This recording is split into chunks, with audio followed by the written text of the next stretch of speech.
kind of a lot of things. It's sort of a combination of a lot of various pursuits. When you get up on the line and you just get in that zone, it's just a really good feeling. It's definitely a lifestyle. At first it just started as a hobby, but it really grew on me, the physical aspect of it as well as the mental. I mean, it's just walking when you get down to it, but it's like how focused you can stay and like the energy around you, and that definitely comes from other people around you.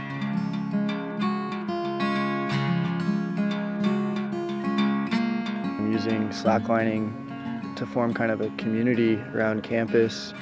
We formed this really good group of people where all my friends are kind of slackliners.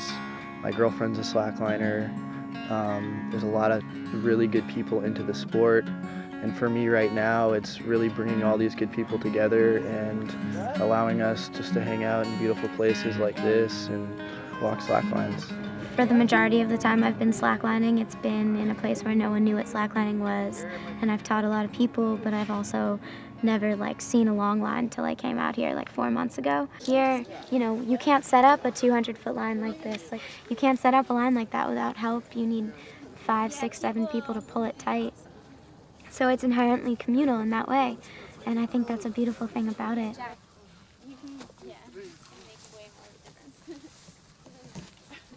I pretty much do whatever for the most part. I'm actually more into trick lining than anything else.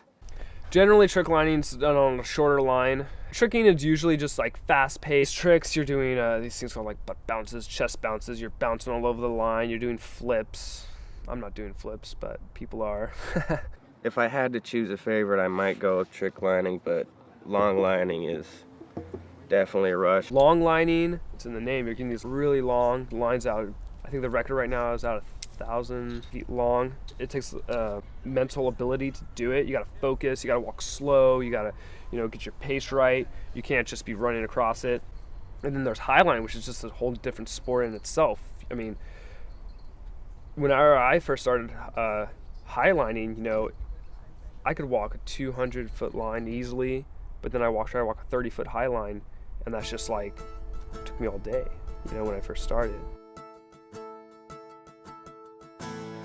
There's much more of a community here.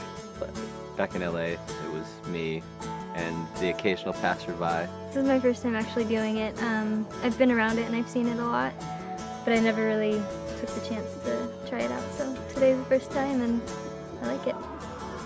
The first time I got up on a long line, I didn't think I was going to be able to really do it, and Dave just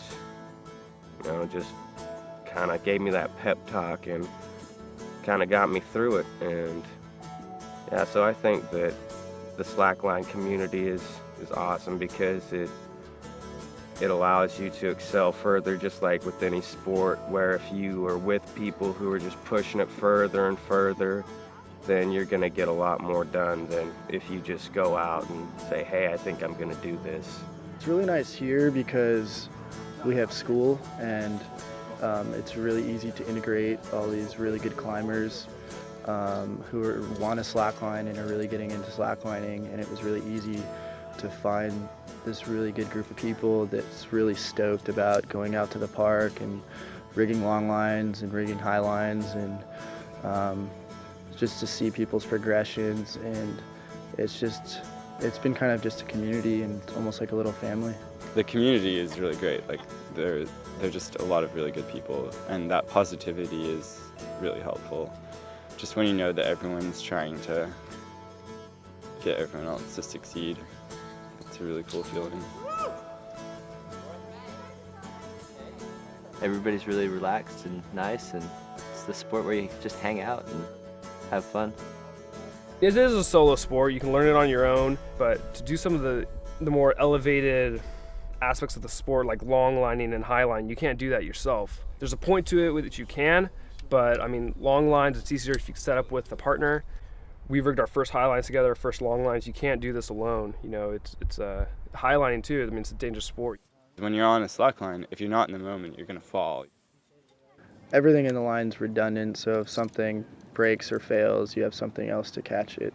It's pretty safe once everything's hooked up correctly. And you don't want anyone coming out here, like a friend who's getting up on a high line for the first time, to have a line failure and break his shoulder, his neck, or who knows what out here.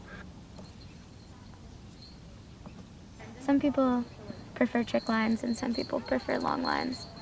And everyone loves a high line because that's just exciting. It's viscerally awakening, yeah, to say the least.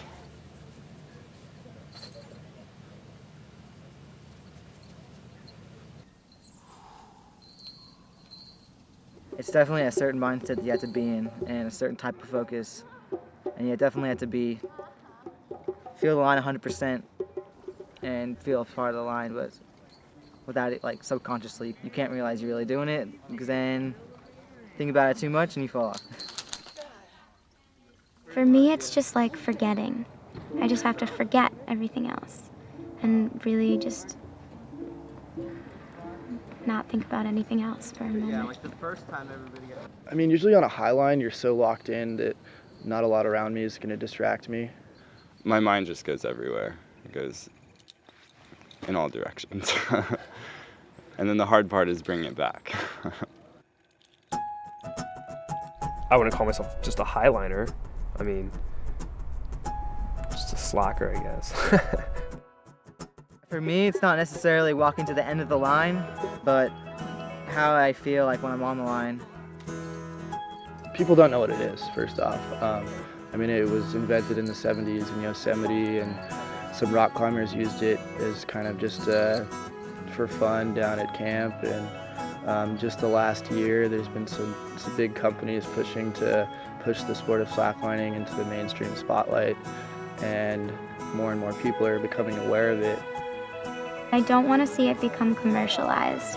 I like the communal aspect of it and the individual meditational aspect of it also. And if it gets too big and starts getting like all about what name brand you have or something like that, I don't know, that could be detrimental to the sport, I think. I don't want it to turn into some extreme sport where you get chased out of everywhere you set up. The mystery of what is that person floating in the middle of the park keeps it pretty positive, I think. People still view it as a positive thing.